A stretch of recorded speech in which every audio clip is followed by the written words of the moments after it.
Vamos a esperar unos minutos que se vayan conectando.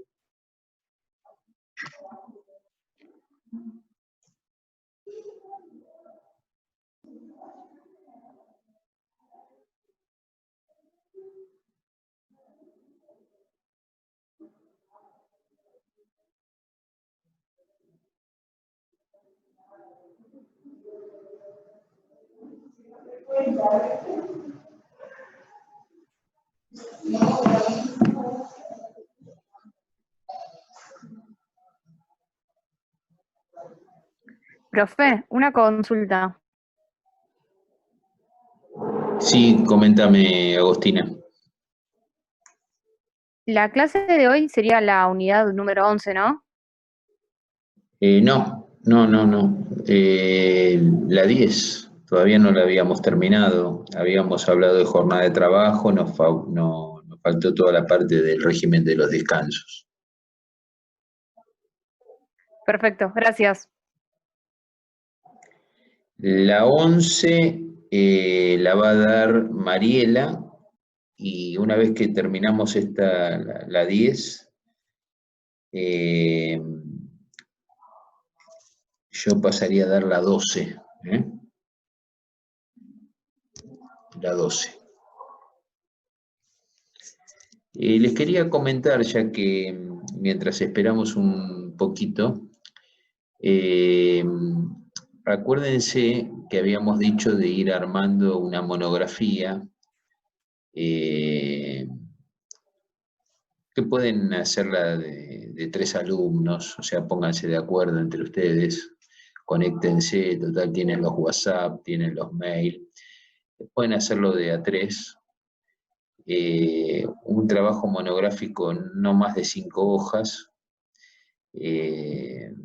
y elijan el tema que más les guste. Si quieren tratar algo que tenga que ver con toda la situación actual, hasta sería más productivo, ¿no? Está el tema de las suspensiones, el artículo 223 bis, está el tema de la suspensión, por supuesto, la prohibición de despido, el tema de los acuerdos. Hay muchos temas que tienen que ver con eso, sería muy, muy interesante, como para algo distinto a lo que normalmente se venía dando en años de cursos que he estado dando, ¿no?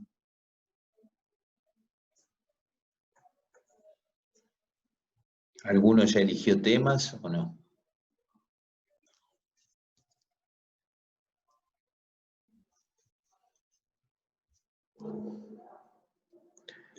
No, la verdad que todavía no, pero por tirar un tema, otro podría ser el tema del teletrabajo, que está muy en boga hoy en día, ¿no?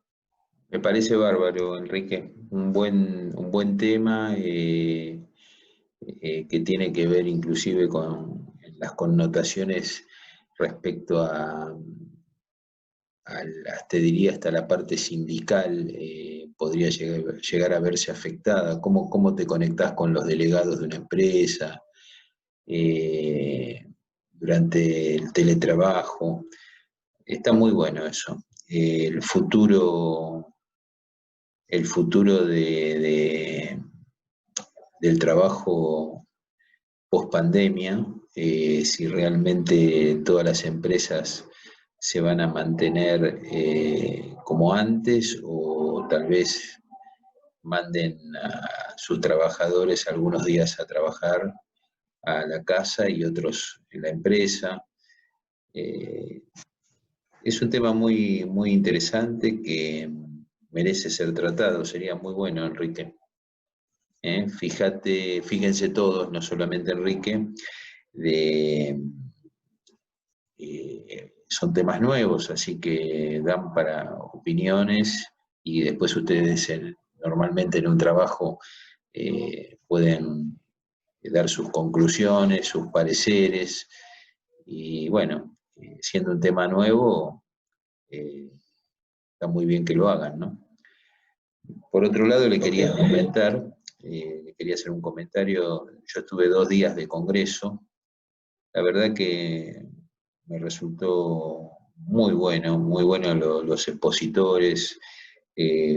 Pusieron algunos autores en italiano, gente de las universidades de Italia, de Zaragoza, de Salamanca también, de España, de Miami, de la OEA.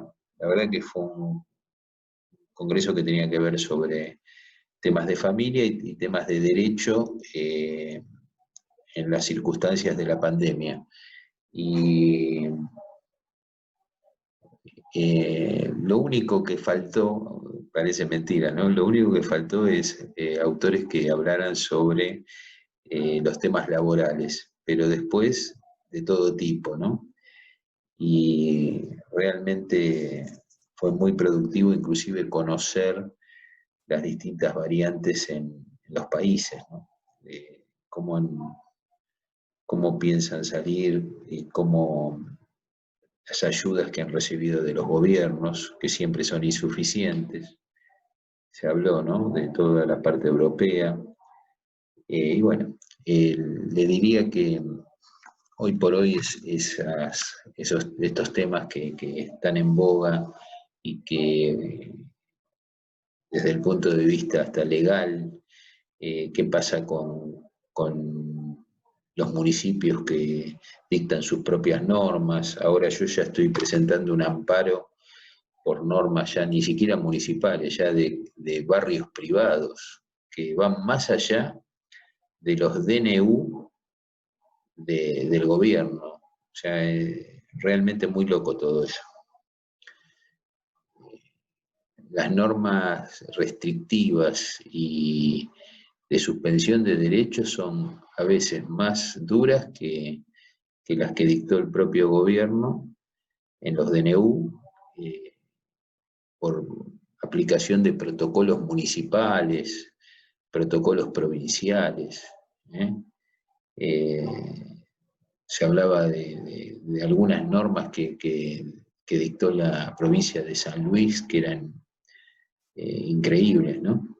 Y hoy mismo le sucedió a mi hijo cuando fue al municipio de la costa y le dijo, no, es solamente, por más que usted tenga domicilio acá en el municipio de la costa, para pasar a la farmacia de Nueva Atlantis tiene que pasar una sola persona. ¿Y desde cuándo eso lo dice el decreto, lo dice alguna resolución de la provincia de Buenos Aires? No existe, pero dice, no, ese es el protocolo municipal. Estas son cuestiones que realmente dejan mucho que desear, porque más allá de la cuarentena, la pandemia, todos los temas que tengan que ver con la salud de todos nosotros y el bien común, eso va en contra de derechos inalienables de las personas. Y justamente parafraseando al decano de la Universidad del Litoral, yo les puedo decir que lo que no puede estar en cuarentena son los derechos esenciales que nos marca la Constitución Nacional. O sea, la cuarentena, la pandemia, todo puede justificar algún tipo de restricción en la medida que se cumplan algunos principios, ¿no?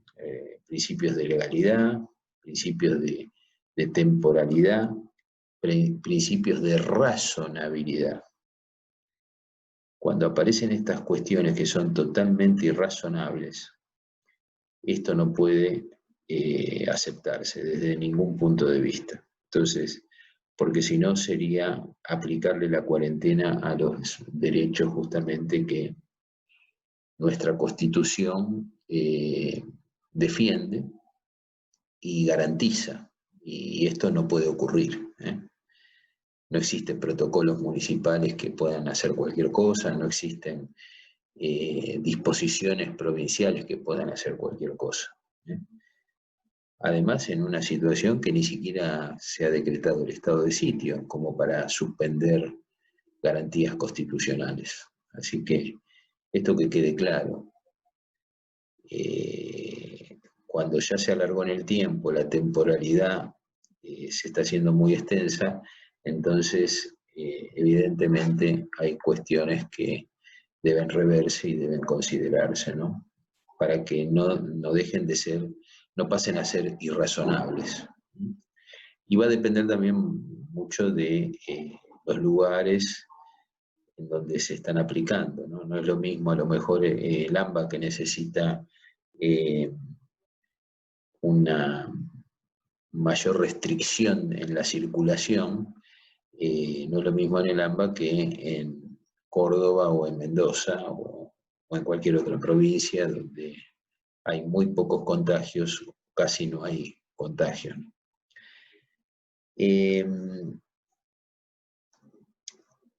Además, también, más allá de eso, yo personalmente pienso que en algunos lugares ya tendrían que probar el hecho de provocar una apertura.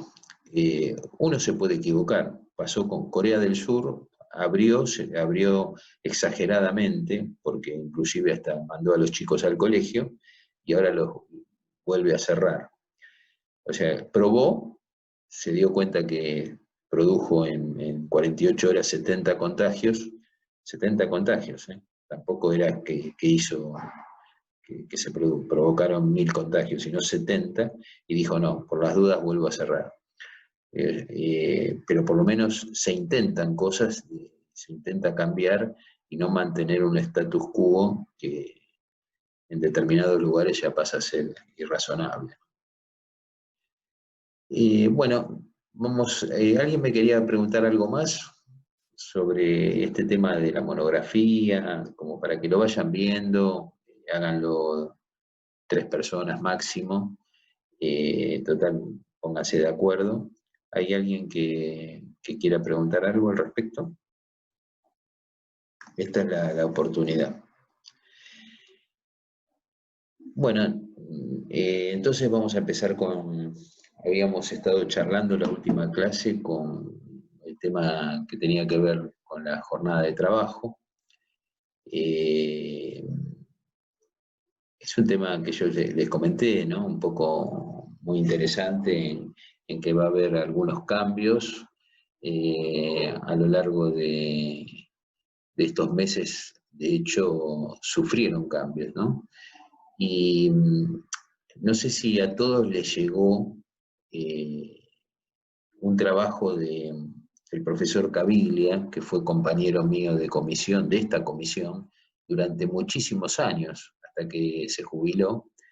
El doctor Enrique Caviglia es un profesional que asesora en Arismendi y que escribe en El Cronista, un excelente profesional en la materia, y yo les mandé un trabajo de él, no sé si les llegó, sobre jornada y turnos rotativos. ¿Les llegó a todos? Sí, profe, a mí me llegó. Sí, sí, llegó. Perfecto, léanlo porque tiene que ver justamente con lo que es la jornada de trabajo y las excepciones a la jornada de trabajo. Y yo creo que la última vez les comenté a ustedes que justamente a raíz de la situación de pandemia y para evitar, o sea, para prevenir algún tipo de posibilidad de contagio, se han tratado en algunas empresas, en algunos barrios privados, en determinados lugares, que los trabajadores se junten lo menos posible, que no exista esa posibilidad de que estén todos juntos. Y justamente aplicando estas normas de excepción a la jornada legal de trabajo, como lo es el caso de los turnos rotativos y el trabajo por equipos, esto ha permitido, yo por ejemplo en uno de los barrios privados, que cambiemos el horario con la conformidad de los mismos trabajadores, y van menos días, pero por ahí trabajan más horas durante los días que van. Esto es algo beneficioso, no solamente beneficioso para el barrio, que corre menos riesgo en juntar trabajadores en un mismo turno, y beneficioso para el trabajador, que también corre menos riesgos. Entonces, si bien si ustedes ven la excepción y leen el artículo del doctor Caviglia, se van a dar cuenta que no solamente se aplica a turnos rotativos, sino que en la medida en que sea beneficioso para una mejora, o sea, siempre con el principio de la mejora y la cooperación a nivel de trabajo, esto se puede hacer. Hay que siempre respetar en un lapso de 3 semanas las 48 horas máximas semanales que marca la ley. Ustedes saben que la ley de contrato de trabajo, como a su vez la ley de jornada de trabajo, que está incorporada parcialmente a la ley de contrato de trabajo, o sea, la ley 11.544 de jornada legal, hay que respetar esa excepción bajo esos parámetros. Hay un fallo contra SECBA en su momento que no respetó esas 3 semanas, se alargó en cantidad de semanas y se decretó que esa excepción de esa manera no se podía llevar a cabo. Después, bueno, la clase pasada estoy haciendo un pequeño repaso. Hablamos, ¿se acuerdan de la jornada insalubre? Hablamos de la jornada nocturna, los parámetros de limitación de ambos temas, las jornadas mixtas, mencionamos justamente esa diferencia que había cuando se hacían jornadas mixtas nocturnas y diurnas con respecto a diurnas, con respecto a insalubres, con jornadas diurnas, donde cuando pasábamos, de acuerdo al decreto reglamentario de la ley de jornada legal, cuando se pasaban ya las 3 horas insalubres, toda la jornada se transformaba en insalubre. ¿Y cuál era el máximo? A ver, Manuel o Enrique, ¿cuál era el máximo de la jornada insalubre? El máximo diario y el máximo semanal. El máximo diario 6 horas. Muy bien, 6 horas o 36, o 36 semanales. Y con respecto a la nocturna, ¿cuál era? 7 horas. 7. 7 horas y semanalmente, calculando, siguiendo el mismo razonamiento, estaríamos en las 42 horas semanales. El tema de los valores de cuánto valía una hora nocturna respecto a la diurna, habíamos dicho que la hora nocturna era 1 hora y 8 minutos de la diurna. Y con respecto a la insalubre, el valor de una hora insalubre era 1 hora y 20 minutos de la hora diurna. Ese era el valor, y que el decreto reglamentario ahí tenía un error porque creo que menciona 1 hora y 33. Es 1 hora y 20 minutos de la jornada diurna. Esto se lo comento para, sobre todo se hace esa diferenciación cuando se hacen las jornadas mixtas, porque si toda la jornada es insalubre, toda la jornada es nocturna, no hace al tema saber cuánto vale cada hora, o sea, se paga el mismo valor por menos horario, ¿no? ¿Se acuerdan que pusimos el ejemplo? ¿Qué ejemplo pusimos así de mixtas entre insalubres y diurnas? ¿Cuál ejemplo habíamos puesto? ¿Se acuerdan? El de los frigoríficos. ¿Seguridad? Sí, no, dígame, decime. ¿Alejandra fue o Martu? No me acuerdo. ¿Quién habló? Sí, Alejandra. Alejandra. Comenta. Sí, habían dado el de los frigoríficos, que había dicho recién Enrique, y no me acordaba si lo de seguridad también era de los dos. No, seguridad no. ¿Se acuerda que hablamos porque seguridad ahí no hay insalubridad. No, Insalubre. un trabajo de Pensé que a la seguridad. noche sí era como trabajo insalubre. No, no, Nada no. que ver. No, podría ser Listo. insalubre, que fue decretado insalubre. No es un tema de seguridad, sino el tema, por ejemplo, de los subterráneos, cuando uno trabaja en los talleres que están debajo de su suelo, de los subterráneos, eso fue considerado insalubre. ¿Sí? El bar, habíamos dicho. El bar de hielo. Claro, el famoso bar de hielo, sí. Sí. El bar de hielo, Perfecto. el bar de hielo sería un caso, ¿no?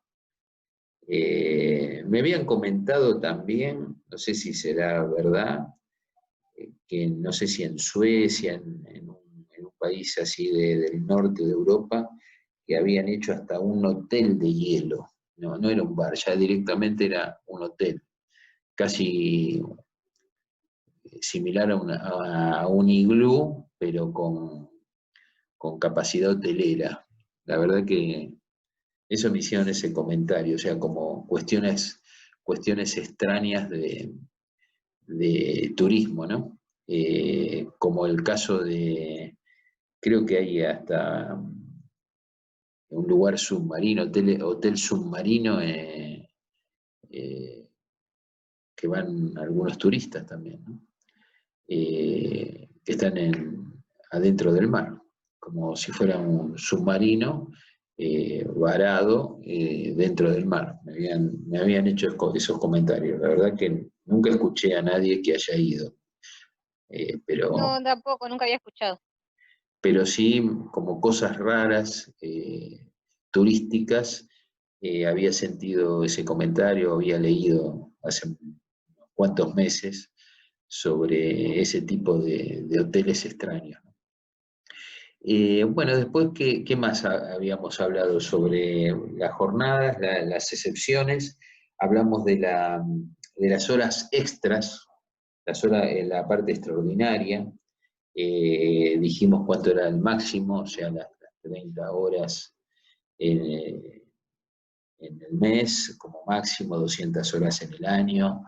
Mencionamos cómo se remuneraban al 50 y al 100%.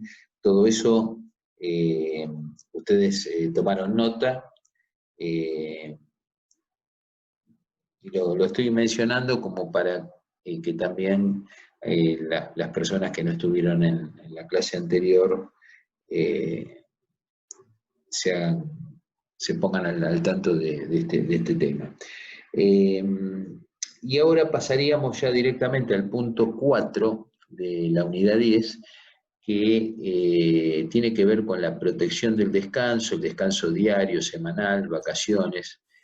Bueno, este tema... Profe, ¿puede ser una pregunta? Sí. Que me quedó una duda de la semana pasada. Sí, Enrique. En el caso del trabajo nocturno, ¿no? Que es de 21 a 6 de la mañana. Exacto. Excepto, Cuando hablamos... ojo Enrique, ¿se acuerda que yo mencioné que hay una excepción, que son los menores de edad, que en vez de empezar la jornada nocturna a las 21, para ellos empieza a las 20. O sea que el menor de edad después de las 20 no podría estar trabajando. Claro. Sí. Y cuando hablamos por ahí de jornadas mixtas, ¿no? Que tienen parte y parte, Sí. en el caso, por ejemplo, de los mozos, que por ahí Sí. entran a trabajar a las 7 de la tarde hasta las 2 de la mañana, ¿no? ¿Ahí Sí. se considera jornada mixta? Por supuesto, sí. Ahí tienen una parte de horario normal, diurno, y otra parte de jornada nocturna. Nocturna, claro. Claro, y ahí hay que Los famosos calcular, 8 minutos. sí, 1 hora y 8 minutos el valor de cada hora nocturna, ¿no? Claro. Eso es lo que valdría. Hay muchos trabajadores que por ahí empiezan su turno y continúan trabajando inclusive hasta las 10, 11 de la noche, y bueno, de 21 a 23 son 2 horas nocturnas. ¿Cómo las calculamos? 1 hora y 8 minutos cada una, ¿no? Puede ocurrir, esto también quiero que lo sepan, acuérdense que el máximo de de la jornada diaria son 9 horas. ¿Se acuerdan que como excepción se pueden hacer 9 horas en la medida que se mantenga el máximo de las 48 horas semanales, o muchos convenios ponen un máximo de 44 horas. ¿Cuál sería?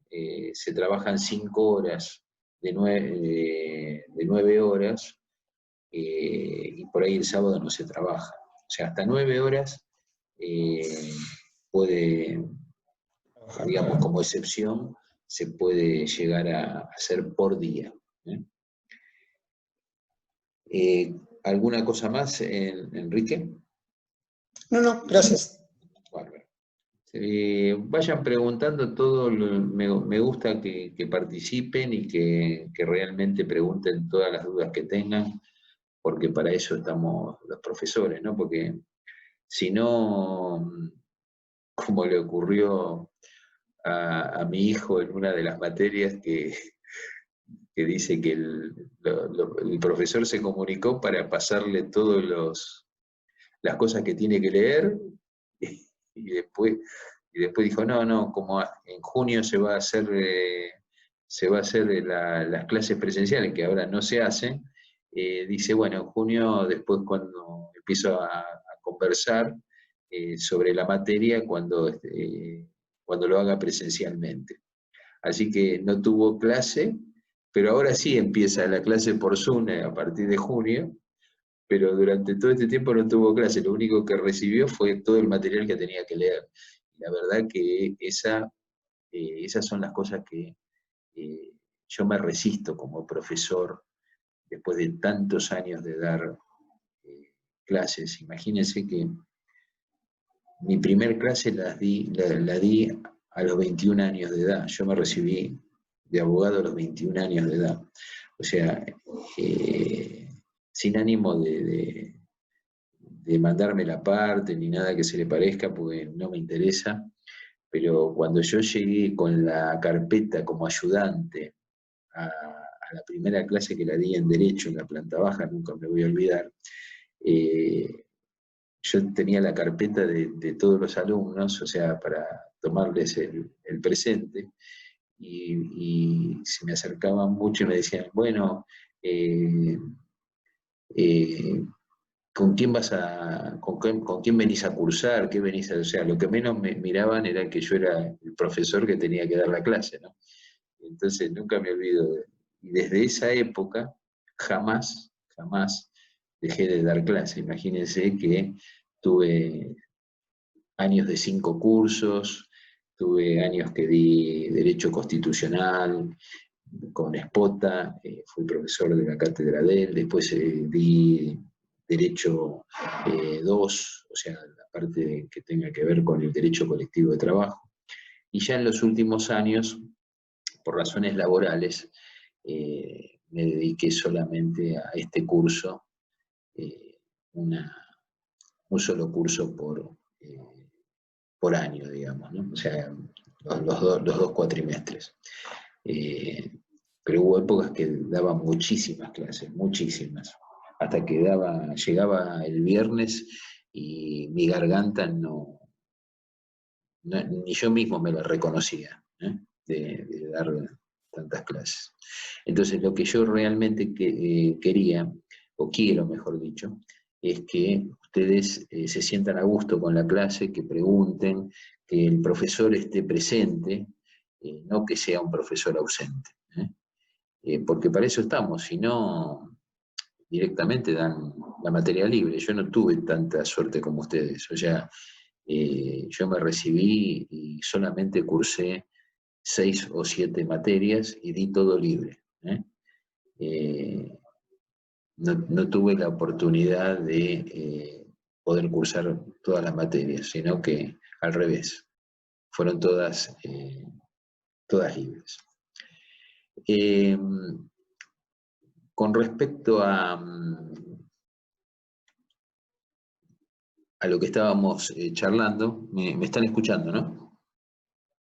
Sí, se escucha. Sí. Bueno, ahí vamos a Ahí se me fue la pantalla, pero igual me ven ustedes, no, ¿no? Sí, sí, lo vemos, profe. Ah, ¿sí? Bueno, entonces yo no lo veo a ustedes, pero no importa.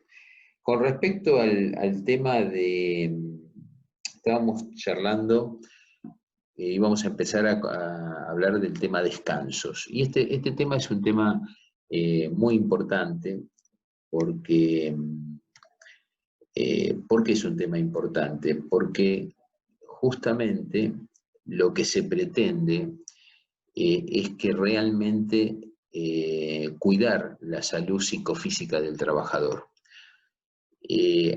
¿A qué vamos? A que el régimen de los descansos, si bien está relacionado, está íntimamente relacionado con la jornada de trabajo, es un régimen independiente, el cual nosotros tenemos que tener en consideración que el descanso es una situación que el trabajador no puede dejar de tener. En nuestra ley, lo que no tiene es una limitación, como ocurre en otros países, en donde si el trabajador realiza varios empleos, o sea, si tiene varias tareas, varias relaciones laborales, entonces no hay manera en nuestro país de cuestionar, o sea, ni siquiera prohibirle que lo haga. Un trabajador que tiene 2 o 3 relaciones laborales puede no trabajar, puede no descansar como corresponde, pero la ley está referida exclusivamente al régimen de los descansos de una sola relación laboral. Entonces, el fin perseguido de que ese trabajador cuide su salud, no lo vamos a lograr de esta manera. Fíjense, a tal punto la jurisprudencia ha dicho que el descanso es esencial del trabajador porque ¿qué nos sirve que el trabajador gane plata si después termina con un problema físico o con un problema psíquico, psicológico, de tantas horas de estrés laboral?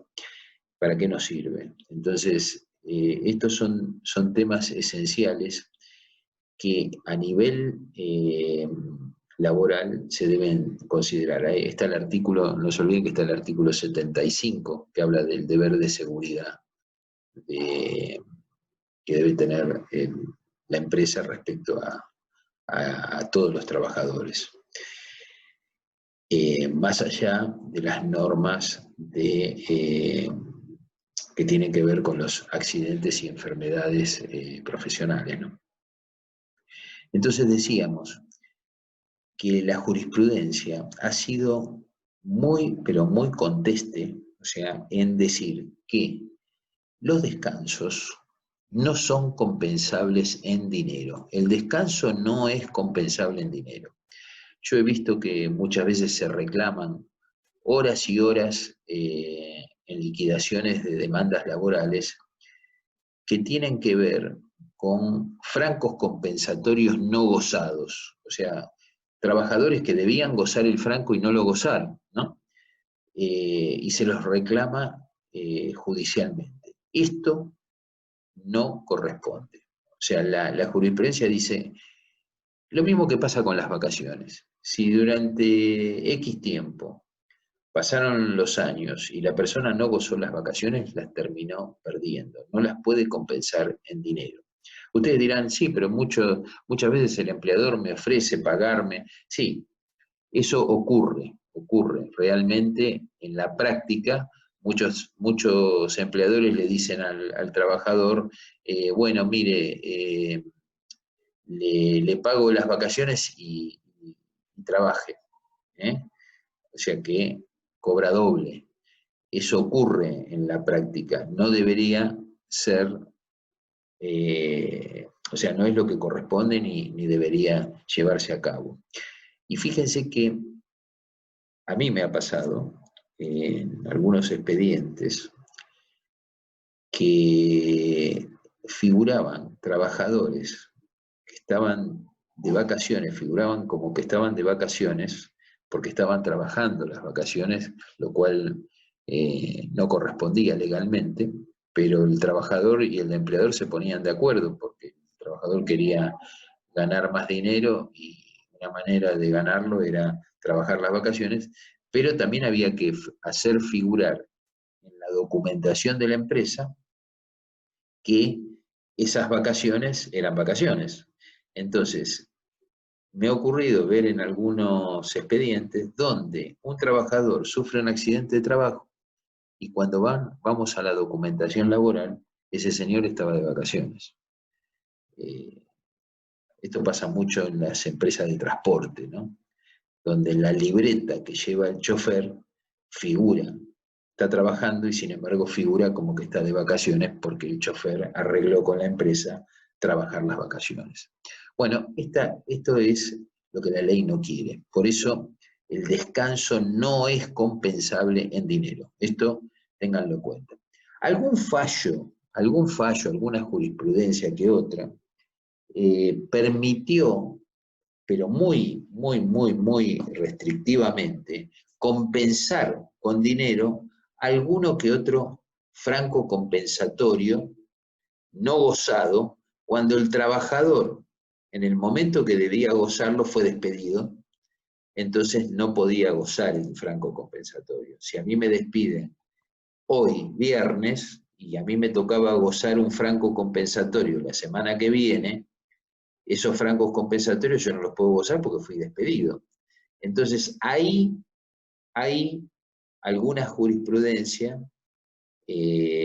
aceptó que esos francos que yo perdí por el despido del empleador podrían ser compensados con plata.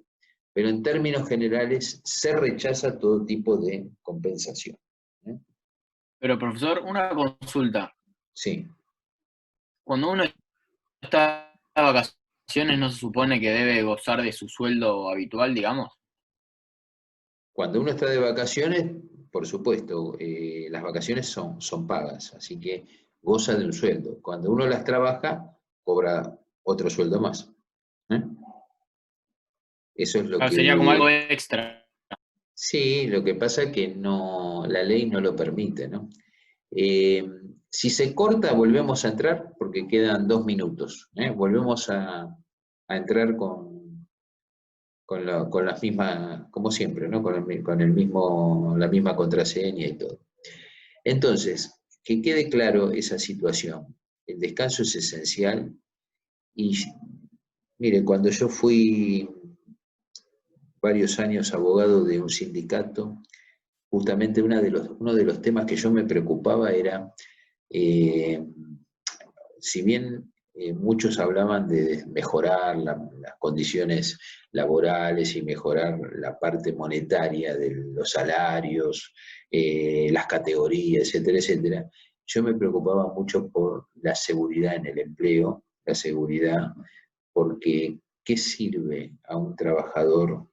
Esto hay que tenerlo en mente. ¿Qué sirve a un trabajador ganar un poco más, pero si después queda incapacitado por justamente la falta de seguridad, la falta de elementos, la falta de situaciones, o sea, de mejoras en las condiciones de trabajo que terminan empeorando la salud del trabajador, ¿no? Entonces, esto para mí era una cuestión esencial que yo le hacía ver a la gente, a los sindicalistas, donde los asesoraba en estos temas técnicos, ¿no? Más allá del técnico de higiene y seguridad en el trabajo, que es fundamental. Fíjese si no es fundamental, que es una de las especialidades que está permitido en plena pandemia.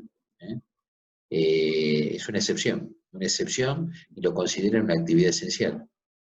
Todos los especialistas en higiene y seguridad en el trabajo tienen esa excepción. Los abogados no.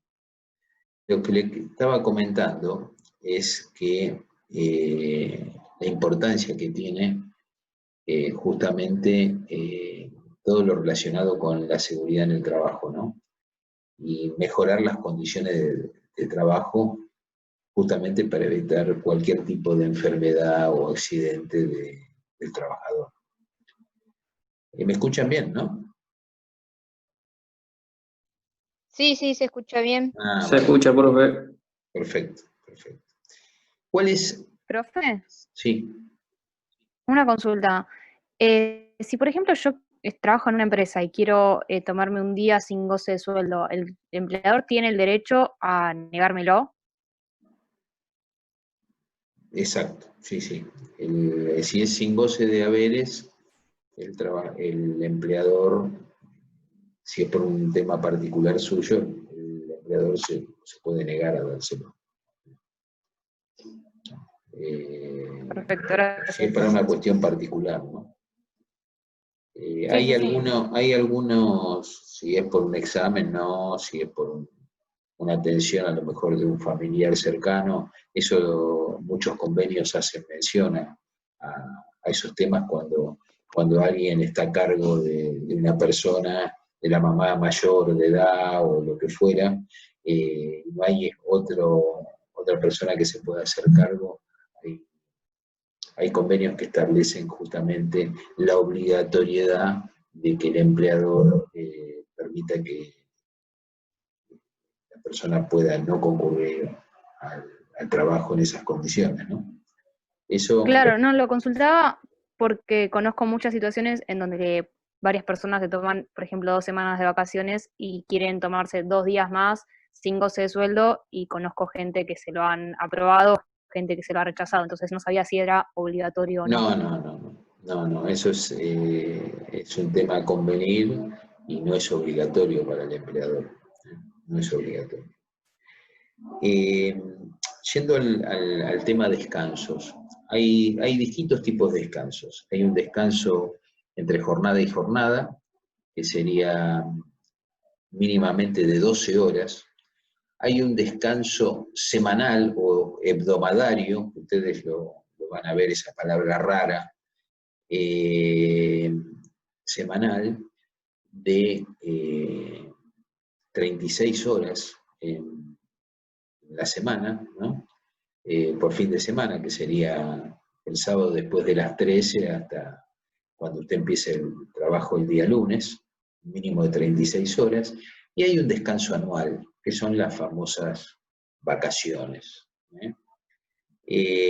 Por eso todo este tipo de descanso debe ser respetado bajo esos parámetros, el hecho de esta cuestión de mantener sano al trabajador, no solamente en la parte física, sino en la parte psíquica. Ustedes habrán visto que hay, los últimos tiempos sobre todo, hay tremendos problemas con el estrés laboral, las presiones. Habrá países en los cuales las economías son un poco más tranquilas. En el caso nuestro, lamentablemente hasta por las situaciones que vivimos, emergencia, problemas de inflación, cambios todo el tiempo, provocan un mayor estrés laboral que a lo mejor en otras regiones, ¿no? Fíjense que a nivel internacional hay muchos especialistas que en periodos inflacionarios que son pedidos de Argentina, porque la experiencia que tiene nuestro país a ese nivel es tremenda. Entonces, cuando un país comienza a tener algún periodo así inflacionario, a los primeros que nos consultan somos nosotros los asesores y quienes pueden ponerlos a tono en varios temas, ya sea económicos, laborales o de cualquier otro tipo, ¿no? Porque ya estamos acostumbrados, ya sabemos manejarnos, sabemos cómo pueden ser las cosas y cómo adaptarnos. Y bueno, todo esto, lamentablemente, lo que se refiere a las empresas incide en el estrés laboral que tenemos todos, ¿no? Nuestras vivencias. Por supuesto que habrá lugares más o menos, pero últimamente yo he notado en los últimos años que muchos trabajadores hacen justamente, me hacen estas consultas, me preguntan que no la están pasando bien, que la situación laboral es complicada, a veces no tanto por la empresa en sí misma, sino por todo lo que es el trabajo que llevan adelante, las cosas que se complican. Bueno, todo esto ha llevado a mucha gente a tener presiones de tal magnitud que, bueno, que los ha afectado en la salud. Yo estuve desde chiquito, desde los 15 años, en el estudio con mi padre y mi abuelo, los dos eran abogados, y dedicados a la parte laboral, y sin embargo no había este tipo de consultas. Hoy muchas consultas tienen que ver con estas cuestiones de moving, presiones, estrés, se está dando mucho, y ya de hace unos cuantos años, justamente por lo que se vive, ¿no? Cuando uno dice, no tenemos calidad de vida, bueno, tiene que ver un poco calidad de vida, calidad de trabajo y ese tipo de cosas.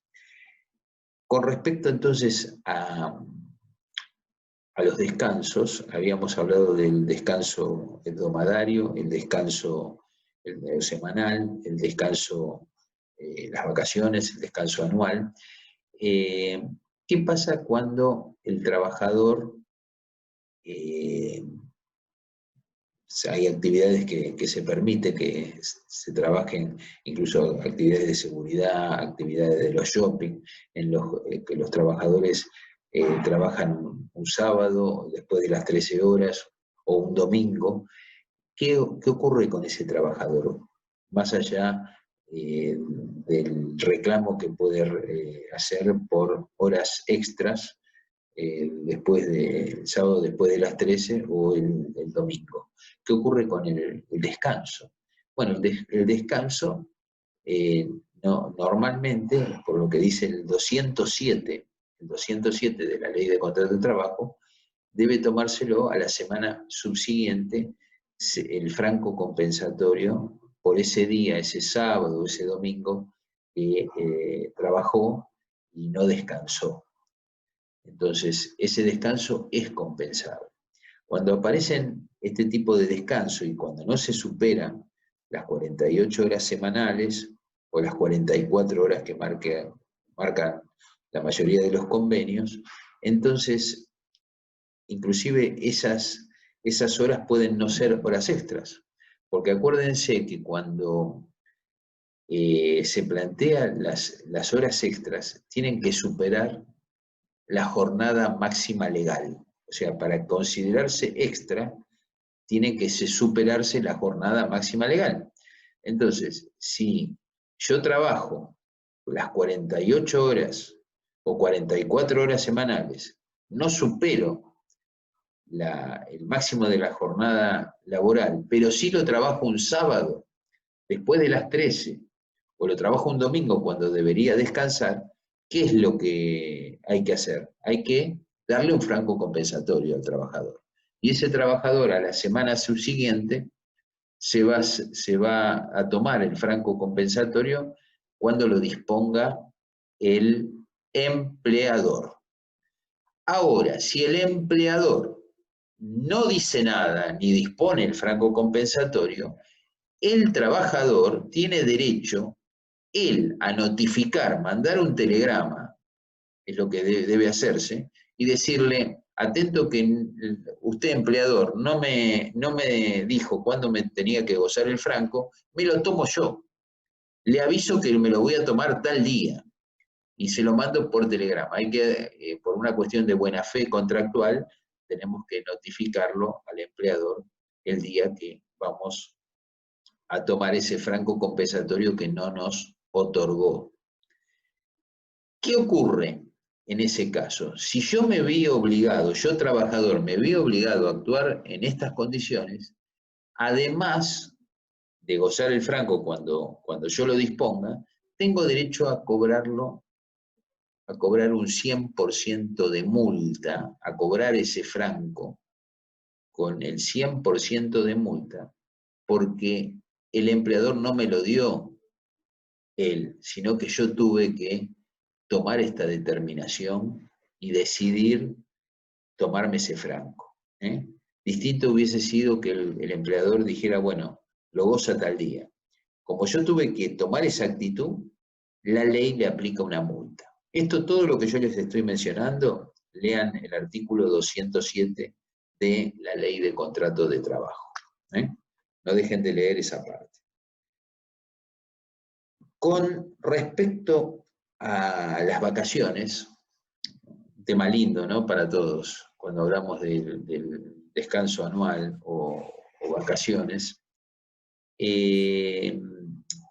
pasa algo similar en lo que se refiere a las vacaciones, porque las vacaciones se dan entre el 1 de octubre y el 30 de abril. ¿Qué pasa si llega marzo? Normalmente, o sea, la ley dice que 45 días antes yo tengo que saber que el empleador me fije la fecha para tomarme vacaciones, pero el empleador no me dice nada, va pasando el tiempo, llega fines de marzo, empieza abril, no me dice nada. ¿Qué puede hacer el trabajador? Algo similar a lo del franco compensatorio. Mandarle una carta documento diciendo que, atento que no me notificó el periodo vacacional, yo me voy a tomar las vacaciones en el mes de mayo. O sea, hasta el 31 de mayo, dice la ley, tengo tiempo para tomarme las vacaciones. Pero debo tomar esa actitud. O sea, no me las dio, no me informó cuál es mi actitud. En mayo informo que tal o cual día voy a empezar mis vacaciones. Las vacaciones es un periodo que lo fija la ley. Siempre hablamos de la Ley de Contrato de Trabajo. Por ahí hay algunos convenios que cambian temas que cambian el régimen de los descansos. Nosotros tenemos 14 días de 1 a 5 años de antigüedad. Después de 5 a 10 tenemos 21 días. De 10 a 20 tenemos 28 días. Y más de 20, 35 días. Acuérdense, les va a ser fácil. Ustedes tienen que ir sumando de a 7. 14, 21, 28, 35, según la antigüedad. Van sumando de a 7. En el caso de los menores, el año de antigüedad, nunca podemos hablar de 5 años ni nada, sino que en vez de ser 14 va a ser 15. ¿Por qué no podemos hablar de más de 5 años? Porque sabemos que el menor puede empezar a trabajar a los 16 años. Entonces, en alguna que otra excepción, podría, caso de trabajar, cuando trabaja para trabajos familiares, podría empezar antes, pero son excepciones muy, muy especiales. ¿Cuándo uno debe comenzar a tomar las vacaciones? De acuerdo a la ley, las vacaciones se toman el día lunes o, si es inhábil, el día siguiente. Se cobran por adelantado, si bien en la práctica muchas veces los trabajadores prefieren cobrarlas cuando vuelven de las vacaciones para no gastarse todo el sueldo y después cobrar muy poco. Entonces, la realidad es que se cobran por adelantado. Y ¿en qué momento yo tengo derecho a gozar todo el periodo vacacional completo? Cuando pasé la mitad cuando fueron más de la mitad del año calendario. O sea, si yo trabajé más de la mitad del año calendario, yo tengo derecho a cobrar todo el periodo vacacional. Y esto se toma considerando el periodo vacacional al 31 de diciembre del año en que voy a gozar vacaciones. Para que les sea más claro, si yo comencé a trabajar en el primer semestre, no hay duda, seguí trabajando, no hay duda que al 31 de diciembre yo voy a tener más de la mitad del año calendario trabajado, entonces voy a tener derecho a cobrar el total de las vacaciones, a gozar el total de las vacaciones, esos 14 días o 21 días. Ahora, si yo comencé en agosto, no voy a totalizar la mitad de los días del año trabajado al 31 de diciembre del año que debo gozar vacaciones. Hay gente que dice, no, pero yo me voy a tomar las vacaciones en marzo. Entonces, en marzo del otro año, yo voy a totalizar más de la mitad. Pero eso no es lo que dice la ley. La ley dice que hay que tomar el tiempo de trabajo al 31 de diciembre del año que voy a gozar vacaciones. Entonces, ¿qué va a ocurrir en ese caso? En ese caso, se va a computar un día de vacación cada 20 trabajados. Y voy a cobrar, voy a gozar de las vacaciones en forma proporcional al tiempo de trabajo. Un día cada 20 trabajados. Esta misma proporción se aplica cuando cobro la indemnización sustitutiva de las vacaciones. Cuando soy despedido, tengo derecho a cobrar lo que se llama una indemnización sustitutiva del rubro de vacaciones. Esta indemnización sustitutiva, que en vez de gozar vacaciones me las paga, tiene carácter indemnizatorio, esta va a ser proporcional en todos los casos. Quiere decir que si a mí me despiden en agosto, bueno, será proporcional durante el tiempo de enero a agosto. Si me despiden en octubre, será proporcional de enero. No se aplica ese criterio donde dice que, como decíamos con el caso del trabajador que está trabajando, que cuando pasó la mitad de los días trabajados, tiene derecho a gozar todas las vacaciones.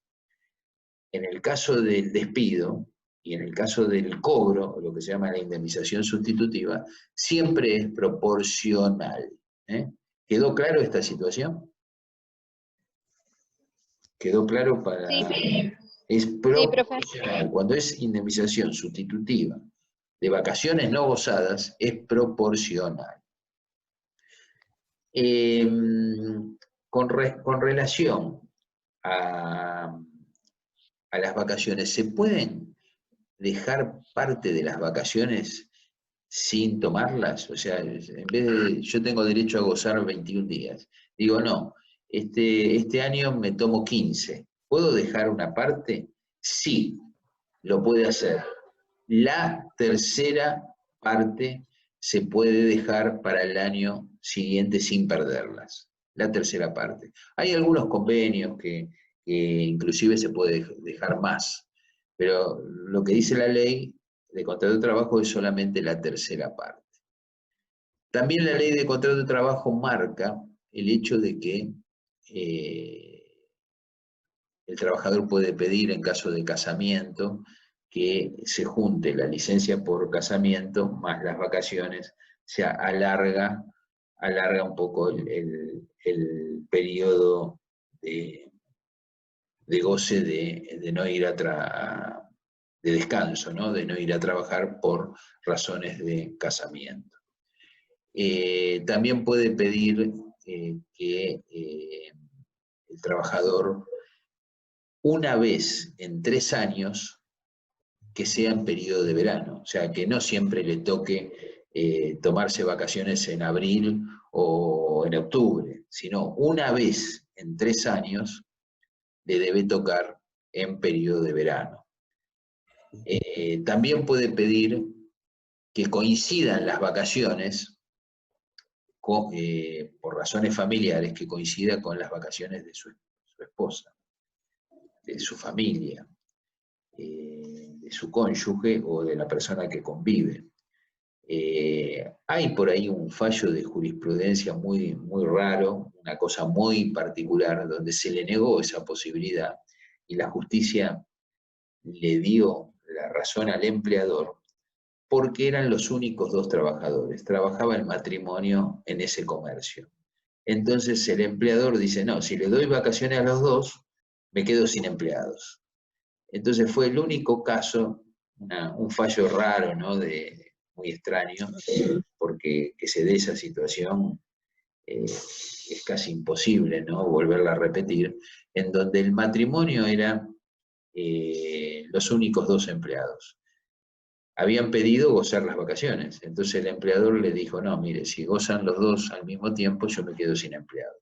Y el fallo le dio la razón al empleador y no autorizó las vacaciones familiares por esa razón, porque eran los únicos trabajadores. Pero bueno, son... y en ese caso, profesor, sí.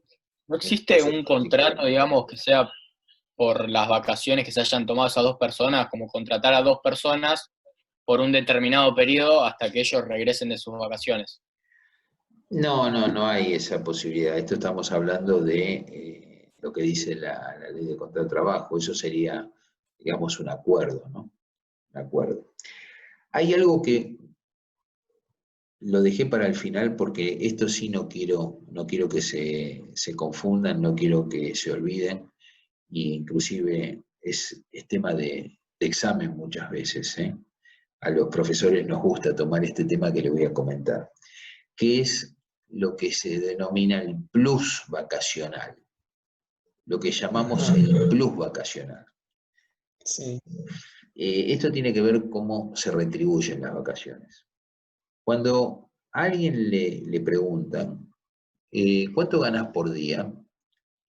La ley de contrato de trabajo nos dice que si yo soy un asalariado mensualizado, para yo saber cuánto gano por día, divido por 30. ¿Cuál es la diferencia que existe con las vacaciones? La diferencia que existe con las vacaciones es que la retribución por cada día de vacaciones se hace dividiendo por 25. Si yo divido por 25, cada día de vacaciones va a ser superior a dividirlo por 30. Normalmente, si yo quiero saber cuánto gano por día, divido por 30. Eso es lo que nos dice la ley de contrato de trabajo. Pero en lo que es las vacaciones, la retribución por las vacaciones, uno divide por 25. Entonces, esa pequeña diferencia de dividir por 30 o dividir por 25 me va a dar un plus, ¿no? Un plus. Ese pequeño plus es lo que se denomina plus vacacional. Ese pequeño plus diario, multiplicado por el tiempo de las vacaciones, me va a dar un número X. Ese es el plus vacacional. Por eso la retribución de las vacaciones es mejor a la retribución salarial normal del salario que yo cobro. ¿Queda claro esto? ¿Se los expliqué bien? ¿Lo entendieron? Sí, una consulta. Sí, sí. Sí. La Ahora, antigüedad laboral. espere que lo vamos a hacer un poquito más difícil. Y ya les contesto. Un poco más difícil. ¿Qué pasa cuando hay rubros, en el caso de comisiones o horas extras habituales, cuestiones que el trabajador cobra normalmente? ¿Qué ocurre? Esto forma parte también de la retribución. Entonces hay que tomar el tiempo de trabajo, si trabajé menos de 6 meses, o hay que tomar 6 meses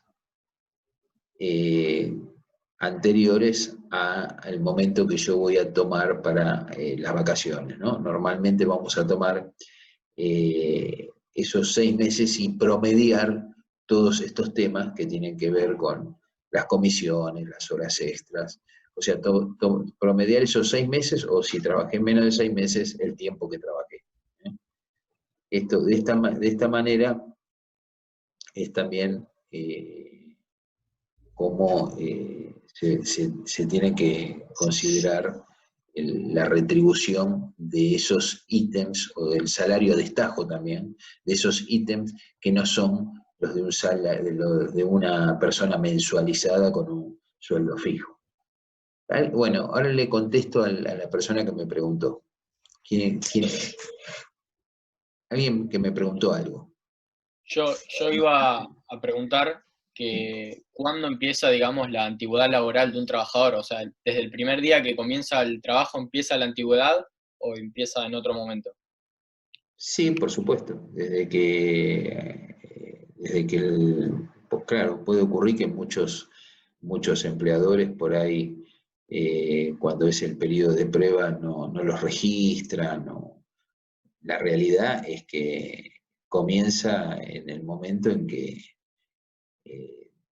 empieza a trabajar.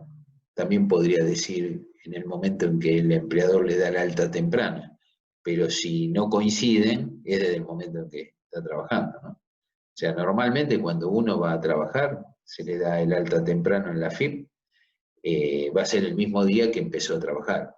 Esto debe coincidir, pero hay veces que por X razones el empleador no lo hace.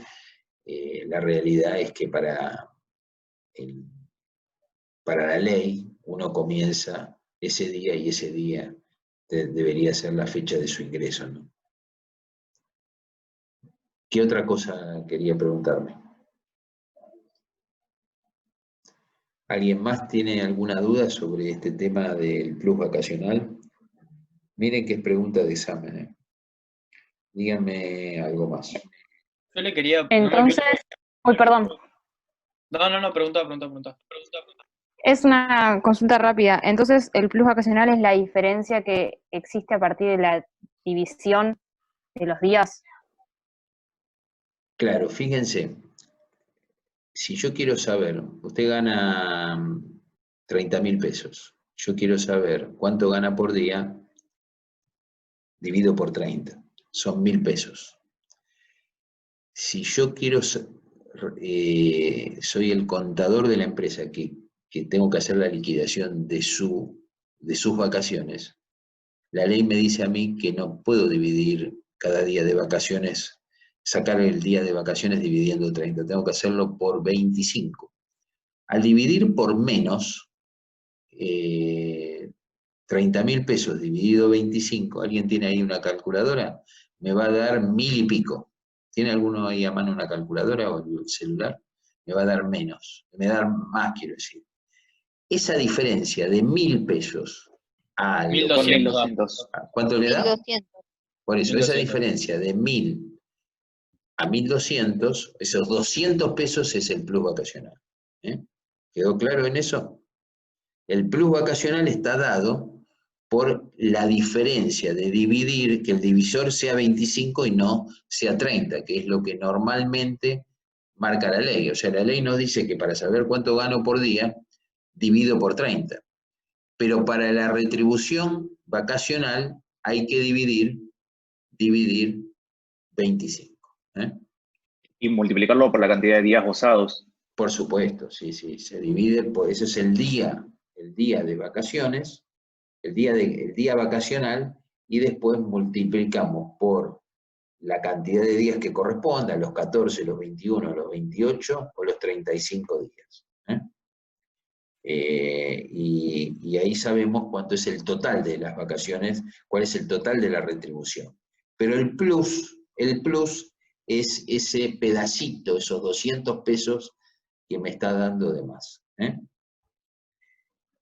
Después, por último, esto léanlo ustedes directamente de la Ley de Contrato de Trabajo, el último punto de la unidad es las licencias especiales.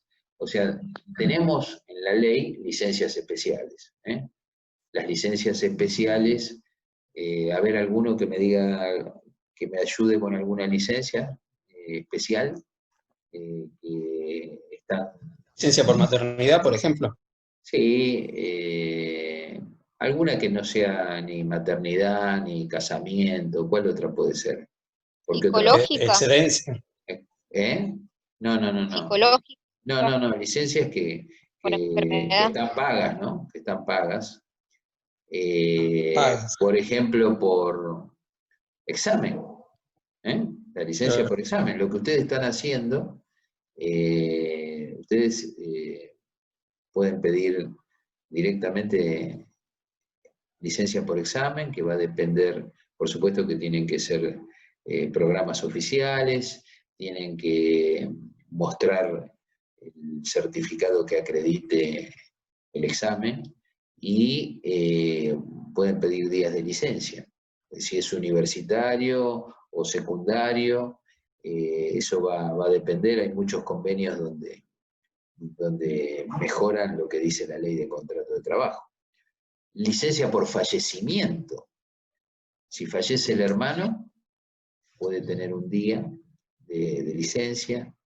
Si fallece el papá, la mamá, 3 días. La esposa, la persona que convive. Bueno, todas Una estas... consulta. Sí. En algunos también convenios, ¿no? Agregan cuidado de familiares a cargo, incluso días por mudanza también. Bueno, yo eso se lo comenté, eso de la posibilidad pero tiene que demostrar que es el único familiar que se puede ocupar de esa persona. Sí, yo conozco convenios en donde demostrándose que usted es el único que se puede ocupar de esa persona mayor o discapacitada y todo, puede pedir esa licencia especial. Sí, hay convenios que lo marcan. Ahora, si yo, por ejemplo, me tengo que ocupar de mi madre de 80 años y le pido al empleador 48 horas porque me tengo que ocupar de ella, que tiene que hacerse un tratamiento, operarse o lo que fuera, el empleador con toda razón me puede decir, no, bueno, ¿cuántos hermanos tiene usted? ¿Y por qué usted y el resto no? ¿Por qué usted 2 días y por qué usted no un día y el resto de sus hermanos el otro? O sea, eso también hay que tenerlo en cuenta. Normalmente lo que dicen los convenios es cuando esté a cargo de uno, cuando sea un familiar ya directamente a cargo, o cuando sea el único familiar que realmente sea directo, que pueda ocuparse de una situación de este tipo. Claro. Pero bueno, va a depender, en definitiva, Enrique, va a depender de lo que dice cada convenio. Claro. Que hay convenios donde mejoran hasta la ley de contrato de trabajo en las licencias universitarias, por ejemplo. Las licencias universitarias le dan mayor cantidad de días, mejoran la cantidad de días. Creo que, por ejemplo, en el año, la ley de contrato habla de 10 días por examen. Hay convenios donde yo he visto que hasta 20 días le dan en el año. Por razones de estudio y de estudio universitario. ¿no? Así que eso va a depender. Incluso, claro, por ejemplo, creo que ATE tiene hasta no sé qué cantidad de días al año por trámites personales. Perfecto, sí. Y una cosa que no sé si lo entendieron, si quedó bien en claro, es que la ley de contrato de trabajo permite que hasta una tercera parte de las vacaciones yo las pase al año siguiente, ¿no? O sea, puedo prorrogar hasta la tercera parte. Acuérdense que si yo no gozo vacaciones, las pierdo. Quiere decir que la tercera parte sí las puedo pasar al año siguiente. Pero hay otros convenios, como el caso de los bancarios, que yo he visto que hasta pueden pasarlo no al año siguiente, pueden pasarlo al año subsiguiente. O sea, hasta 2 años han permitido algunos convenios pasar las vacaciones no gozadas. Y en la parte estatal más todavía. Pero yo no hablo del Estado, porque el Estado ¿qué tipo de contrato tiene el Estado, los empleados del Estado? ¿Cómo se le llama? No es contrato laboral, ¿cómo se le llama? Se lo dije al principio del Sí. curso. Se llama contrato de empleo público. Público. El Público. contrato de empleo público no tiene nada que ver con el contrato de trabajo. Entonces, se maneja por otras normas, por otros temas, no tienen nada que ver con el contrato de trabajo. Pero también en el contrato de empleo público a veces se permiten prorrogar las vacaciones más de un año, 2, 3 años, como ocurre con el caso de los bancarios. O también como ocurre entre trabajador y empleador, que lo convengan así. Bueno, damos por terminada la clase y la unidad 10, así que la semana que viene vamos a comenzar con la unidad 12. No sé, con Mariela, ¿hasta dónde llegaron ustedes? ¿Alguien sabe? ¿Qué bolilla qué unidad están viendo con ella? ¿La unidad 9? ¿Cuál unidad estaban con Mariela? No me diga que ya se olvidaron. ¿Qué están viendo? Ius variandi, algo de eso, ¿no? Lo último que vimos eran los deberes. Derechos y deberes de las partes. Sí, eso. Bueno. Y acá creo que te van a anotar el artículo 80, estas cosas. Deberes de conducta, está bien. Vayan leyendo, no dejen de ir leyendo todas las semanas, porque después cuando llegan el examen, se les complica, ¿no?, de estudiar todo junto. Y vamos a hacer otro, capaz que ya para cuando se decida hacer otro parcial, ya va a dejar de ser conceptual y capaz que la universidad se expida y se puede hacer un examen con un valor distinto, tenga una validez distinta. Inclusive a nivel cátedra vamos a intentar que esta examinación tenga realmente la validez de un parcial como se tomaba antes a nivel presencial, ¿no? Bueno, los dejo y acuérdense de la monografía, vayan pensando el tema. El jueves que viene nos estamos viendo. Bueno, hasta luego. Quedamos así. Buen fin de semana para todos. Igualmente, hasta el jueves. Gracias, igualmente. Adiós. Adiós.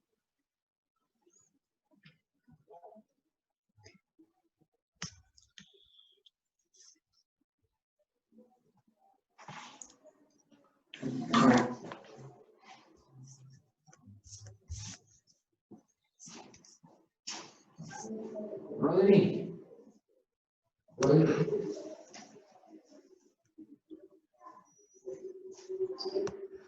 No, yo creo que se puede calmar, la gente se deja a la cámara.